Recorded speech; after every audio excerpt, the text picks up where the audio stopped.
এত মানুষ কেন ভাই? ছবি তোলা যাবে না কোনো কিছু করা যাবে?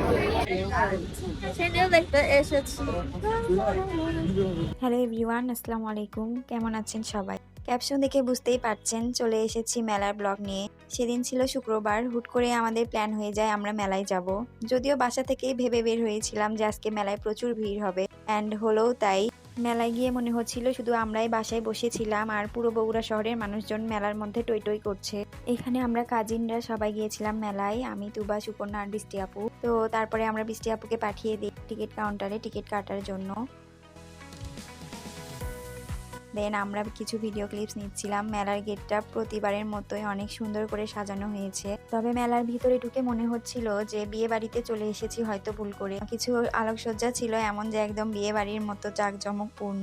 তো এরপর আমরা ধীরে ধীরে মেলার ভিতরে এগিয়ে গেলাম। এক জায়গায় দেখি পানি জমাট বদ্ধ হয়ে আছে, সেখানে আবার কার যেন স্যান্ডেলটাও পড়ে গিয়েছে। আহারে বেচারি, কে যে সেই। প্রতিবারের মেলায় যেটা কমন থাকে সেটা হচ্ছে এই সুন্দর একটা পানির ফোয়ারা বা ঝর্ণা, আর এই সুন্দর একটা টাওয়ার যেটা দেখলে আমরা দূর থেকে বুঝতে পারি যে ওই যে মেলা। তো ওখানে আমরা কিছু ভিডিও ক্লিপস এন্ড ছবি তুললাম। দুইজন দুই পাশ থেকে ক্যামেরা নিয়ে ছবি তুলছে, কার দিকে তাকাবো বুঝতে পারছি না। দেন আমরা বিভিন্ন স্টল দেখা শুরু করলাম। মেলার এক পাশ থেকে ঘোরা শুরু করেছি। স্টল তো শেষ হতেই চাইছে না, একের পর এক স্টল আসছে বিভিন্ন ধরনের।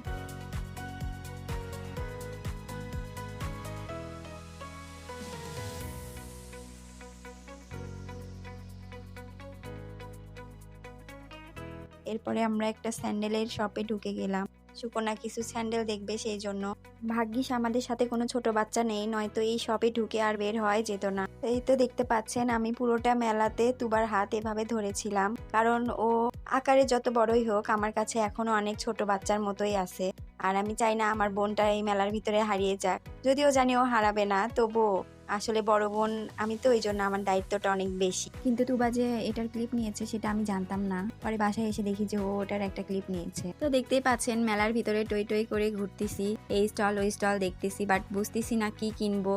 যেটাই দেখতেছি মনে হচ্ছে সবই তো আছে বাসায়, কি নিব। আগে মেলায় গেলে মনে হতো এটা নিব ওটা নিব, আসলে মনে হয় বড় হয়ে গেছি অনেক। ঘুরতে ঘুরতে চলে আসলাম একটা ক্রোকারিজের দোকানের সামনে। দেন অনেক চিন্তা ভাবনার পরে একটা জিনিস আমি কিনেছি, সেটা আমি ভিডিও লাস্টের দিকে দেখিয়ে দিব। এরপর আমাদের ঢাকায় আপা দেখলাম স্কুটি দেখতেছে, তার নাকি স্কুটি কিনতে হবে। স্কুটিওয়ালার সাথে সে অনেকক্ষণ ধরে কথা বললো, ডিটেলস জেনে নিল। তো আমরা ওখানে ওয়েট করছিলাম ওর জন্য। মেলায় প্রবেশের পর সর্বপ্রথম যেটা আমার নজর কেড়েছিল সেটা হচ্ছে দোলনা। তো সেই দোলনাতে তো গিয়ে দেখি দোলনা চারিপাশে যেরকম ফুল দিয়ে ভরা, তেমনি সেটার পাশে ভ্রমর দিয়েও ভরা। এত এত ভ্রমর যে আমি দোলনাতে বসার সুযোগই পাচ্ছিলাম না। যাই হোক, অবশেষে অনেকক্ষণ অপেক্ষা করার পরে আমি জায়গা পেয়ে যাই। দেন আমরা মেলা থেকে বের হয়ে আসি, কারণ আমাদের আরো প্ল্যান ছিল অন্য কোথাও যাওয়ার, আর রাতও হয়ে যাচ্ছিল। মেলাকে টাটা বাই বাই জানিয়ে আমরা রওনা দিই আমাদের নেক্সট গন্তব্যে। সেটা আপনারা পার্ট 2 তে দেখতে পারবেন।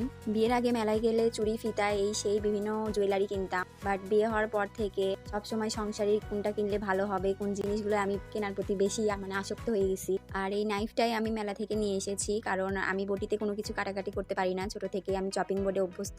তো এই জন্য ভাবলাম যে একটা নতুন নাইফ কেনা যাক। তো এই তো আমার মেলার ব্লগ। আপনারা কে কে বগুড়া ক্ষুদ্র কুটির শিল্প মেলায় গিয়েছেন কমেন্টে জানাবেন। খুব শীঘ্রই পার্ট 2 নিয়ে চলে আসবো। সবাই ভালো থাকবেন, আল্লাহ হাফেজ।